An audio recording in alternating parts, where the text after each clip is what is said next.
What is up, my peeps? Joshua Smith here at GSD Studios. First off, thank you so much for checking out today's content. I'll make this extremely fast, but I need to plug our sponsors that make this show possible. Our first sponsor is PerfectStormNow.com, by far the most effective and affordable real estate agent website and database platform in the industry. It is the system I use to sell 50 plus homes every single month. Check it out at www.perfectstormnow.com.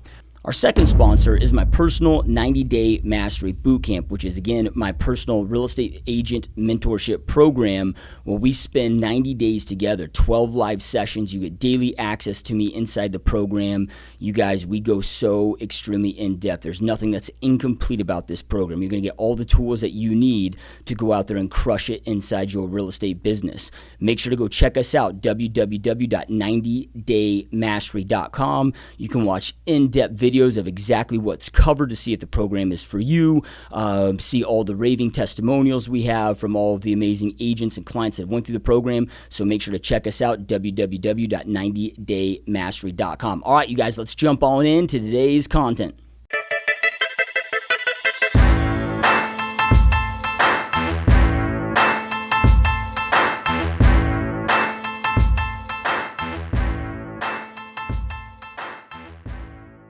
What is up, my peeps? Joshua Smith here with another GSD mode interview. Every single week, we interview top entrepreneurs and just straight up top badasses that are out there dominating their space. These are people choosing to not live a life of mediocrity, but instead to go out there and create big, amazing, epic lives for themselves, their families, as well as have a big impact on others while they exist. So today, you guys, we got a special guest on the show, a guest I'm really stoked to have on the show. He's got a unique niche, if you will, that we haven't had a guest on the show. We've had a lot of guests, a lot of real estate experts, a lot of real estate investors, top realtors, but he's got a niche that we really haven't explored here on the show. So I'm really excited to jump in. So our guest today is known as the Land Geek. He's the leading authority on buying and selling raw land in the U.S. with over 5,000 plus successful land transactions. He's also a podcast host of multiple different podcasts, The Best Passive Income Model, The Art of Passive Income, and the Land Geek podcast. So stoked and honored to have Mark Podolsky in the show. Welcome to the show, my friend. Josh Smith. Thanks so much for having me. Yeah, this is going to be fun, man. This is great. Yeah. Yeah, so we were just chatting. So those of you that are actually, I know a lot of you listen to these, but there's a lot of you that watch these on YouTube and on our site. So you can see Mark is jamming on his treadmill right now is for jamming. I love it, man. So we were just talking about sitting being the new smoking, right? Oh yeah, absolutely. I think I think better. I think I just work more productively walking and talking.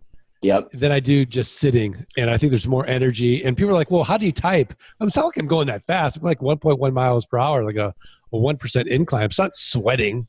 Yeah. Right. It's just, I'm just moving. And, standing desks are great, but after a while, like they hurt your feet. Right. So I'm not in any pain. It's great. Yep. No, I love it, man. I love it, dude. So, all right, dude. So before we jump into what you're doing today, and I've got a lot of questions about how to acquire land and what to look for and all of that. But I'm really curious about your journey that led you into this, in this path in the first place. We run the clocks. Like, how did all this start and begin in the first place for you? So in 2000, I was a miserable investment banker doing mergers and acquisitions for private equity groups. And mid-market stuff, 5 to 500 million in enterprise value, nothing too crazy. And I had a 45-minute commute to work and back. I had pressure-packed hours. I had long hours. And Josh, I wouldn't get like the Sunday blues anticipating Monday coming. I'd get the Friday blues anticipating the weekend going really fast and having to be back at work on Monday. So my firm hires this guy, and he's telling me that he's going to tax deed auctions. He's buying up cheap raw land and he's putting it online, and he's making a 300% return on his investment.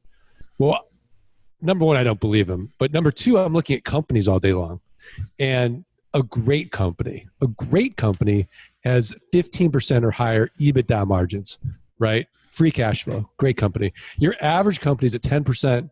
I'm looking at companies all day long, less than 10%.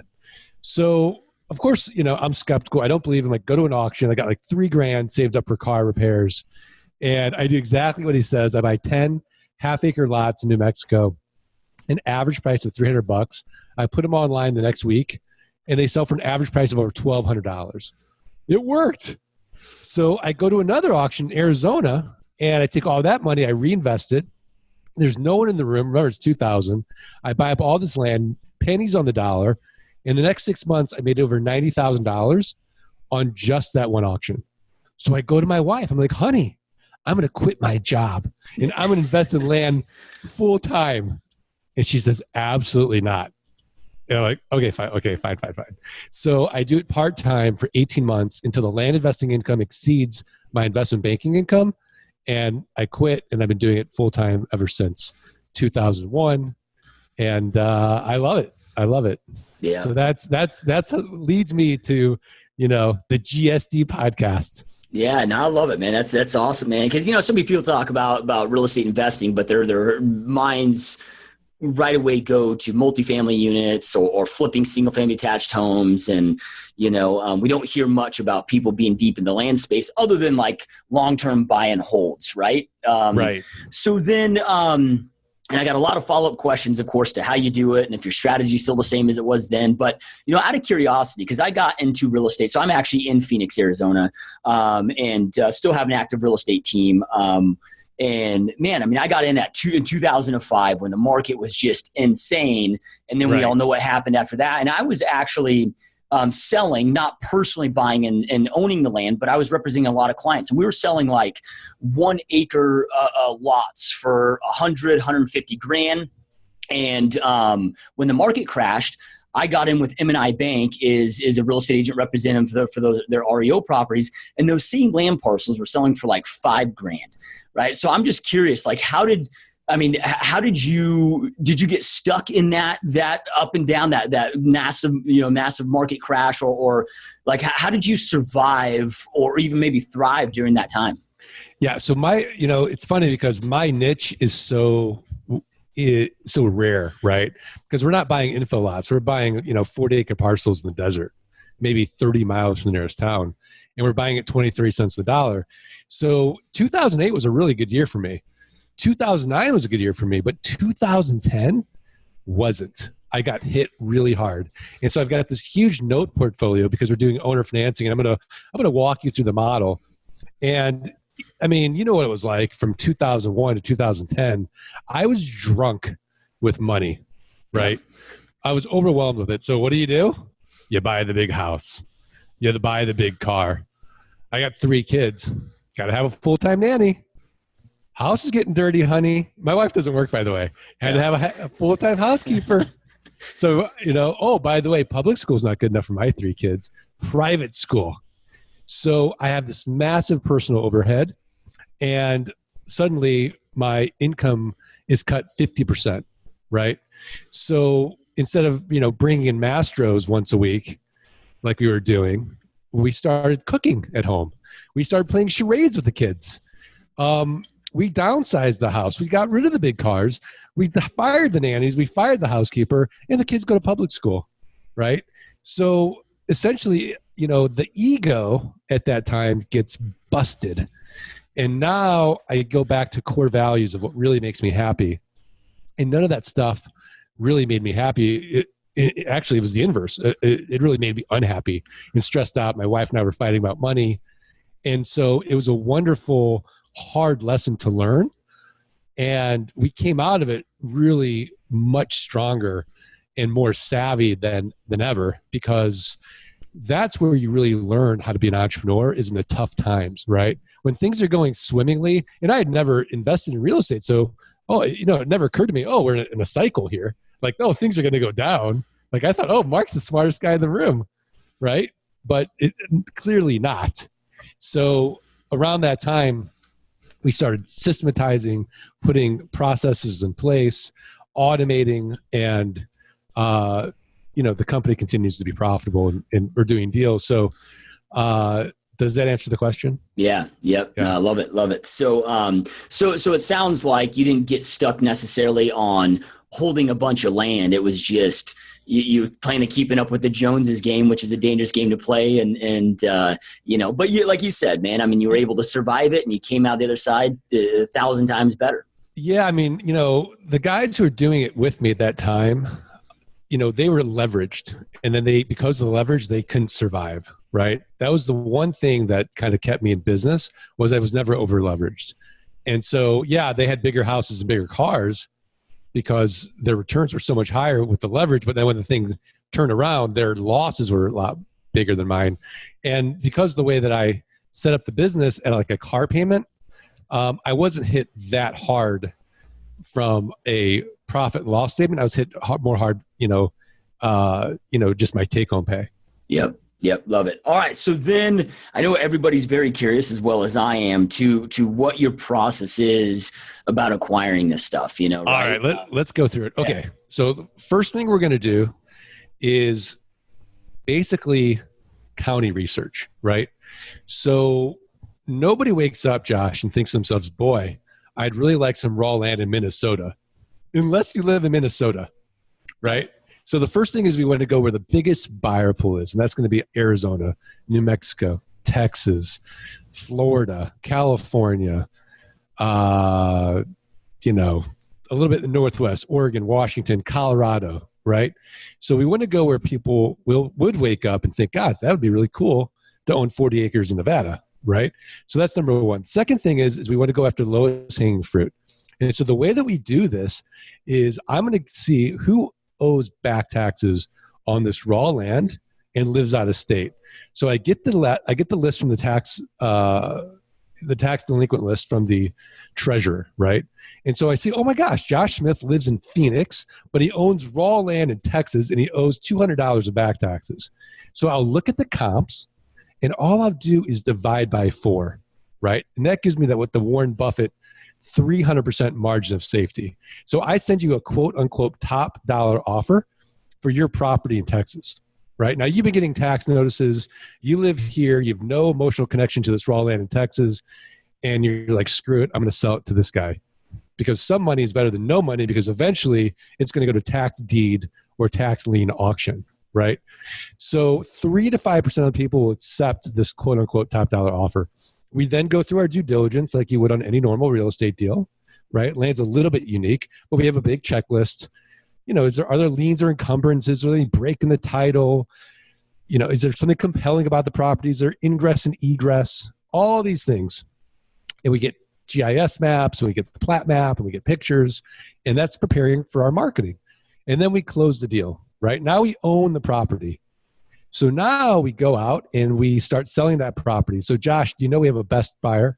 Guess who our best buyer is for that property? I mean, we have a huge advantage from every other real estate niche. Yeah. We have a built-in best buyer. Do you know who it is? I would assume it's either going to be builders or potentially other investors or end users. It's the neighbors. Yeah. Okay. The neighbors. So you send out neighbor letters saying, hey, before I go to the open market to builders or whomever it might be, protect your view, get a larger parcel, whatever it might be, and do that now. So the neighbors might say yes, or they might pass. If they pass, we go to our buyers list. These are people that have already told us that they're interested in buying a raw land. If they pass, we go to a little website you've probably never heard of called Craigslist. 10th most trafficked website in the country. It's free to market there. We use a program called Posting Domination, and we're able to automate our postings, about 128 postings a day. So if we can't get any leverage on Craigslist, we go to another little website called Facebook. We go to buy-sell groups there. So we should have this property sold in 30 days. And so that's where we're going to go for marketing platforms. So we don't want to be in the convincing business. We want to go to people who are already tell themselves it's already a great idea to own raw land. So you got preppers, you got military people. There's a huge, huge market. There's a lust for land in this country. So then we sell the property, but the way we sell it is what I call the best passive income model. It's the one-time sale, and then we get passive income every single month without renters, without rehabs, without renovations, without rodents. And because we're not dealing with a tenant, we don't have to worry about Dodd-Frank, RESPA, or the SAFE Act. So essentially what I would do is I'll sell that property, Josh, that I might have paid $1,000 from you for $10,000. But I'll get $1,000 down, $449 a month at 9%, right? So I'm going to get my money out in the down payment, or maybe 6 months to the down. And now I've got this passive income coming in every single month until that note is paid.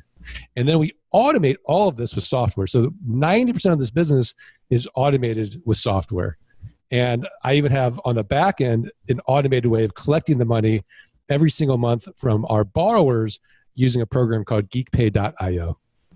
It's a one-time set and forget it system. We collect the ACH. ACH fails, we'll charge the credit card on file and does all the notifications. It's amazing. It's amazing. So any questions about the model? Does that make sense? Yeah, no, I love it, man. So when you go to, you get the list from the Treasury Department, right? I mean, is it a list that anybody can acquire? Is it a paid list? Public information. Sometimes it depends on the county. There's 3,007 counties, and every county is different. Okay. Yeah. Yep. So somebody that wants to start the strategy, step number one is for them to, I mean, let's just say that they're going to go to the markets that you already gave. They're going to go out there and get the list, find out what that looks like. How on that list, how detailed is it as far as the landowners, right? Because these are landowners that reside in different states. Yeah, I'm guessing their cell phone numbers probably not on the list. No, we're going to get their legal name. We're going to get their address. We're going to get the legal description of the property they own, the size of that parcel. Assessed value might be in there. It might not be. The taxes will probably be in there as well.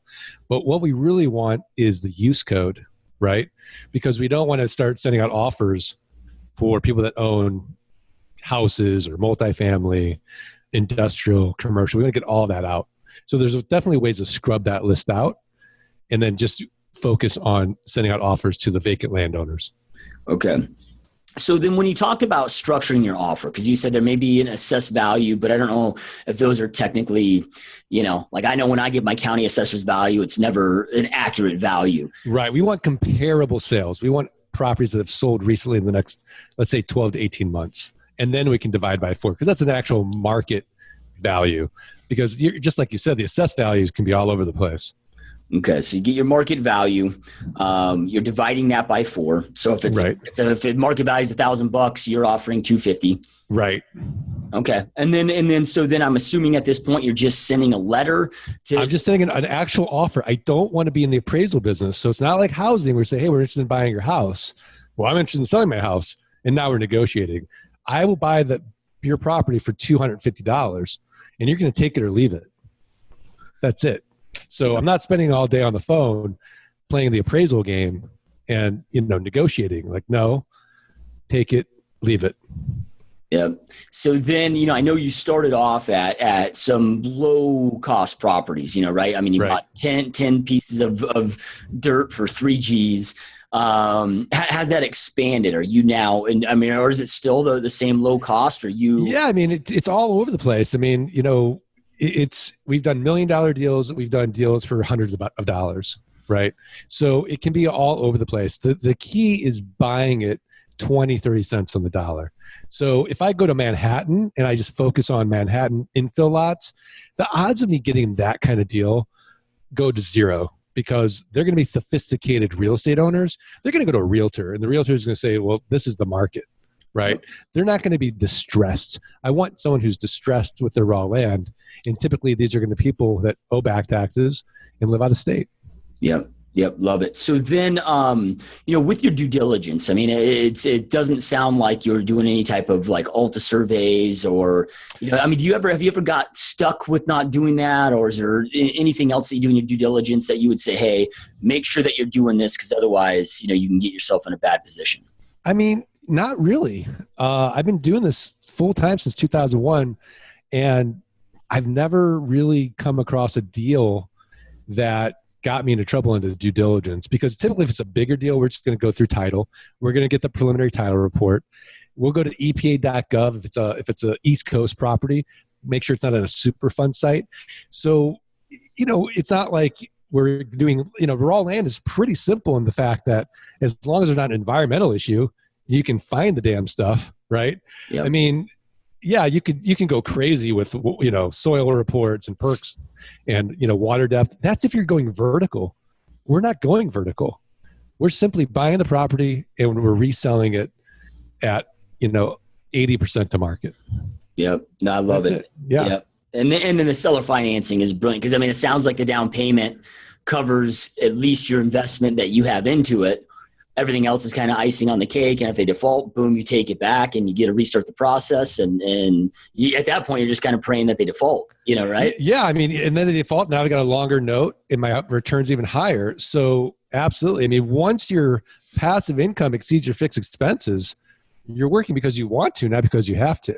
Right. So once you get to, once you get to 30,000 a month passive, that's the same as having $10 million in the bank earning 4%. Right? A lot easier to get to 30,000 passive in this model than it is for you to grind and save $10 million. Right.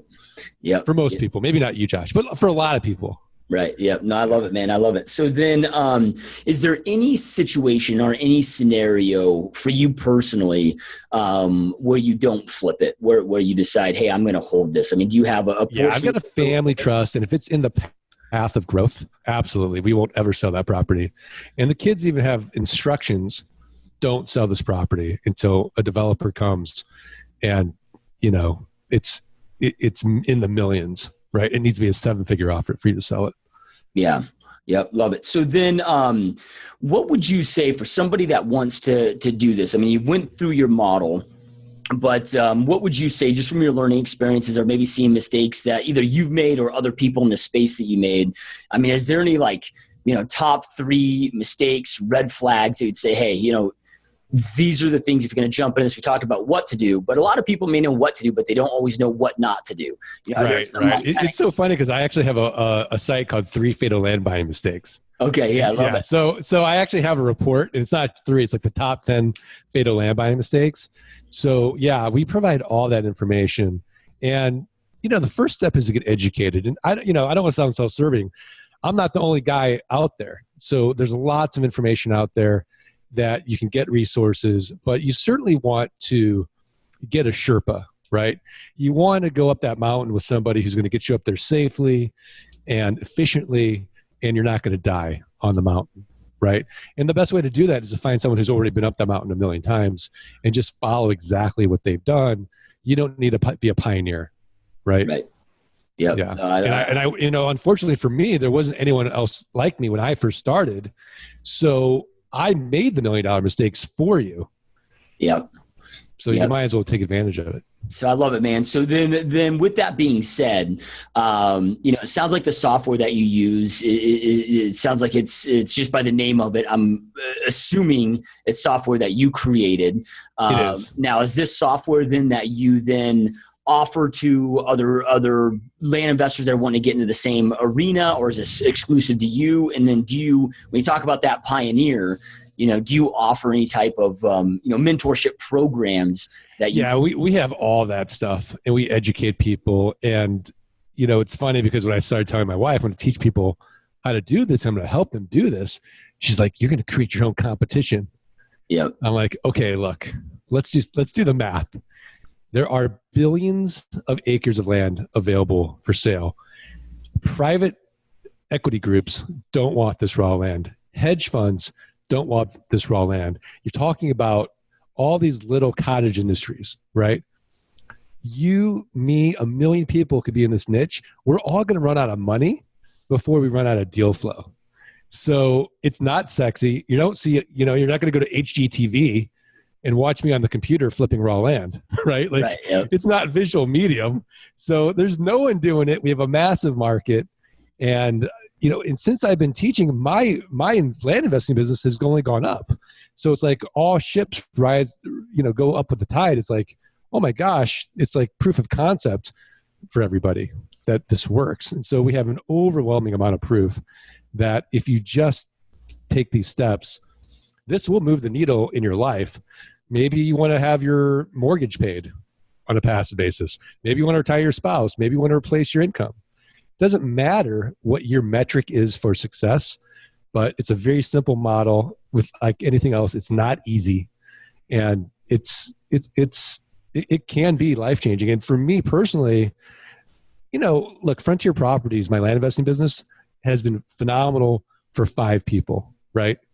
But I never got a letter from somebody that bought raw land for me. Hey, Mark, you changed my life with this raw land investment, right? But the teaching has been unbelievably gratifying. Like I could die tomorrow at peace knowing that I've changed enough lives. And That's for me the most gratifying. Yep. No, I love it, man. Couldn't agree more. Yeah. And so many people do have that scarcity mindset. Like, for me to succeed, all these other people have to fail. But like you said, it's the total opposite of that. And there's more than enough to go around. And the reality is there's only a small portion of human beings that are actually committed, that are going to go in, take the learning and take action on it. And there's enough business to go around for those that are committed. So I couldn't agree more. So kind of talk to us about, because I know I'm very interested in your programs, as well as I'm sure a lot of other people listening right now. So kind of give us an idea of what that looks like, what different programs you offer, and also like where do you go? Where's the best place to go to learn more about this stuff? Right. So if you go to landgeek.com, that's the first place to go. You'll download for free the Passive Income Blueprint, our ebook, How to Avoid the Three Fatal Land Buying Mistakes, and you'll get our podcast delivered each week to your email inbox. And then you'll start, noticing, oh my gosh, does this excite me or does it not excite me? If it starts to excite you, then you can go deeper with your learning. You can get a home study course, our Investors Toolkit. You can go into, group training with Flight School, because for a lot of people, it's hard to just get a course and start executing on your own. Where our Flight School, you're with your class, it's small, it's only, the most is 15 people, and in real time you execute with your coach in your class. And then after that, we provide all the systems, the software, the processes, everything you need to get to that next level and start doing real volume. And, and that can come from, Flight School, can come from one-on-one coaching, whatever you need. Love it. So the Flight School, just out of curiosity, is that a virtual platform? So that's on Zoom. And Okay, so yeah. you meet with your class on Zoom, and it's virtual, and it's on Tuesday or Thursday nights.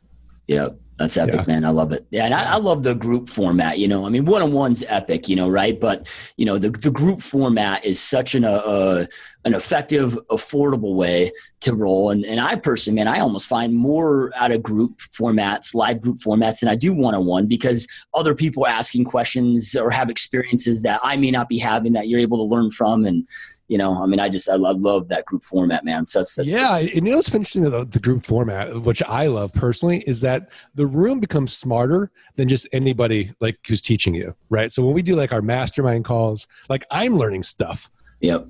Every week, and it's amazing. I've been doing it forever. Like, because I'm only one person, but when you start multiplying the intelligence level, it's amazing of what comes out of it. So we do lots of group stuff. We have office hours, we have mastermind calls, and then with, of course, the group coaching, and everybody's got their own private Facebook group. They're all helping and teaching. And really, I'd say 99% of people in our community do have that abundance mentality. They're not holding back, right? They're very, very giving and generous with their knowledge and expertise. And, branding myself to Land Geek was the best thing I've ever done, because I attract all these really smart, people. Yeah, no, I love it. Well, and then what's cool about this strategy too is I know a lot of people that want to get into real estate investing, but they feel like, hey, I got to go drive these properties. I got to go down to the courthouse steps, whatever. And I've got this, this 9-to-5 committed job that I just can't do this stuff, with this strategy. When you're getting the list and you're sending direct offers, you can do this at 4 a.m. You can do it at 9 o'clock at night, right? There's really eliminates all those reasons of why people don't get into traditional real estate investing. And it's an hour to a day of focused action in this business will move the needle. You can do it from anywhere in the world. All you need is an inexpensive laptop and an internet connection. Sean and Rachel Rickman, they had enough passive income after, I think, 18 months. They quit their jobs and they're traveling the world and they're working this land business. Yep. Well, and that's exactly what you did, right? It was you wanted to do it sooner. I wanted to do it after sooner. 18 months, your wife was then fully convinced. Yeah. Yep. No, that's epic. So, I dig it, man. So then, so within your program, then, it sounds like you're given, hey, there's no guesswork, right? Like here's the offer sheet, here's everything. Now, probably about 85 to 90% of our listener base are licensed realtors, right? Is there anything, and I'm in that group as well.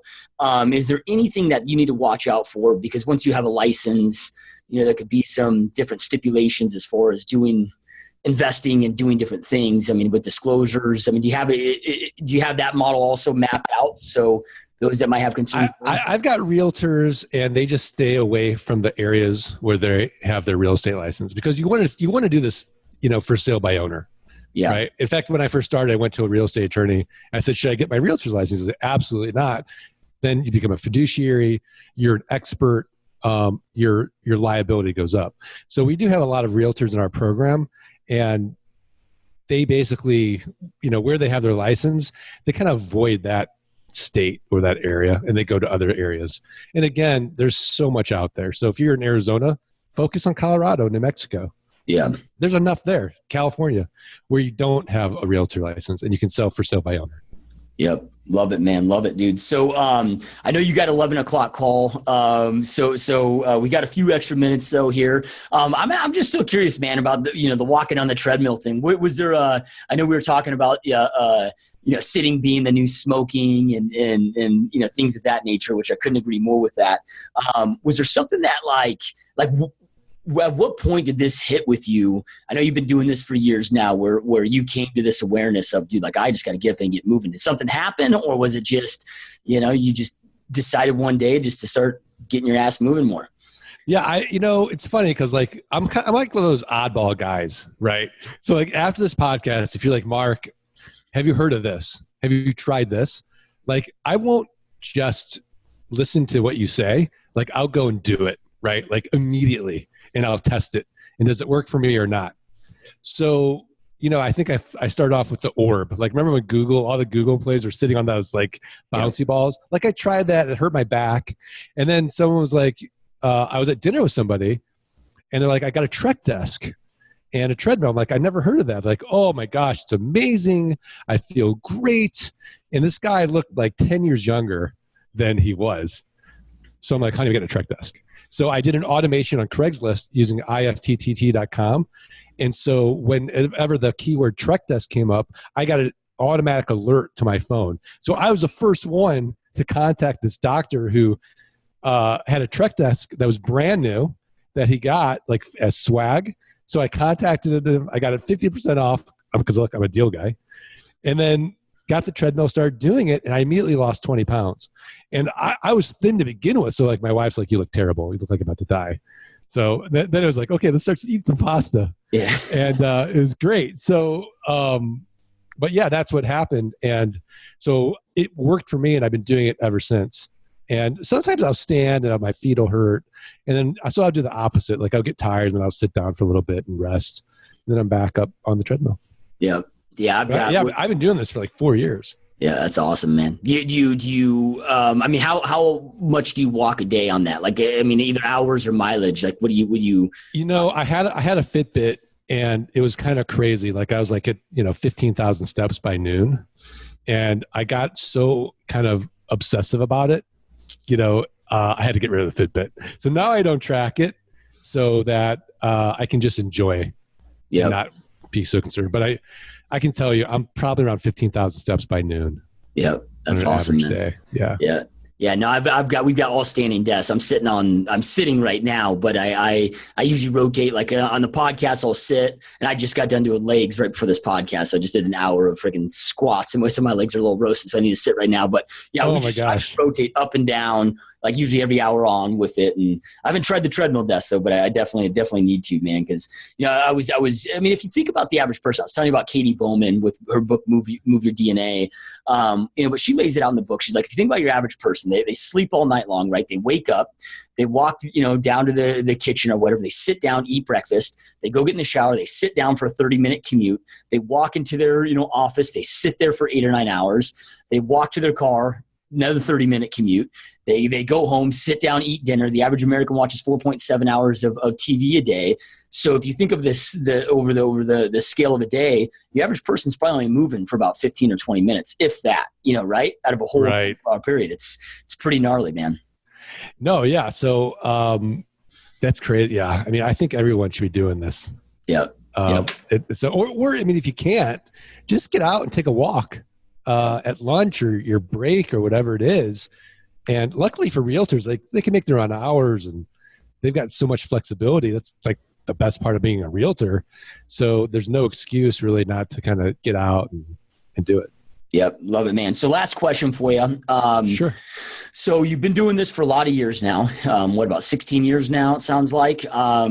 Oh my gosh. Yeah. Yeah. Crazy? So blink of an eye, right? Yeah. That's crazy. So with that being said, if you could go back now, like the Mark of today could go back to the Mark in 2001 when you first started this and give yourself 2 pieces of advice that you feel would have just catapulted your success that you've created, what would those 2 pieces of advice look like? Find a mentor and find a mentor.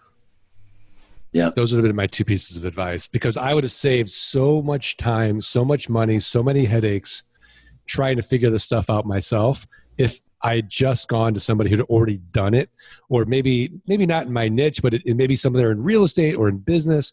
So find somebody that you can emulate that's living and doing the things that you already want to do and already kind of done it, and let them kind of help you, because people want to help other people. And that's what I would do is just find a mentor. Yep. No, I love it, man. So it saved me so much time and headache and money. It's unbelievable. But when I found my mentor, Ori, he's got a mentor who's a billionaire. He sold his company for $360 million. And then, every time I get together with him for coffee and we talk about business, like, I learn something new and so deep and so profound. It's not just making me a better businessman, it's making me a better person as well. Yep. No, I couldn't agree more. And then, so find a mentor. And then would another piece of advice be, and maybe it wouldn't be because it was such an important lesson that you learned, but would it be not to apply the keeping up with the Joneses, the nannies, and overextending? Or would you say that was such an important lesson that you needed to learn that you wouldn't have given yourself that advice because it's been so valuable? No. If somebody told me, don't let your ego run your life, and, hey, these things really ultimately aren't going to make you happy, and have a system in place. Like, I use the profit first system now. So I get automated savings, small buckets, and just really figure out what really does make you happy, and living in that way instead of just, not to get too woo woo, but my real problem, and I had to go through it, was it didn't matter. I didn't feel like I was enough. Right. Yeah. And so it didn't matter. Like, I had to do all these things and try to get all this outside approval, where it just, I wasn't enough. It didn't matter how successful or, how, impressive I might've looked from the outside. I still didn't feel like I was enough on the inside. So that was like the inner journey. And so if you feel like that, that's something that you should be figuring out on your own now, so that you don't have to kind of go through this roller coaster ride and do that. And, a great book that talks about that is this Mark Manson book, The Subtle Art of Not Giving a Fuck. Oh, yeah. And I recommend that book to everybody. There's, this guy's in his 30s, but so much wisdom in there. Yeah. No, I love it, man. Love it. So, those that are watching and listening, I know we end every podcast with this, but information without implementation truly is just the start of delusion. Information is no longer power. It's taking action on that information that creates the power in your life, so you can create the life you truly know you want and deserve. And Mark shared so many amazing pieces of advice with you guys today. Take something that you learned, take immediate action on it. And I don't care where you're at, YouTube, the website, iTunes, Stitcher, Google Play, wherever you're at, all Mark's information will be below, with links to his website, social media link, and all that stuff. So you can follow Mark. You can check him out, check out his podcast, check out his systems. So make sure to take action on that. And Mark, dude, this has been a great podcast, my friend. I appreciate you taking time out of your busy day to be here. Josh, thanks so much. I really appreciate it. All right, my friend. Thanks again. And we will see you guys next time.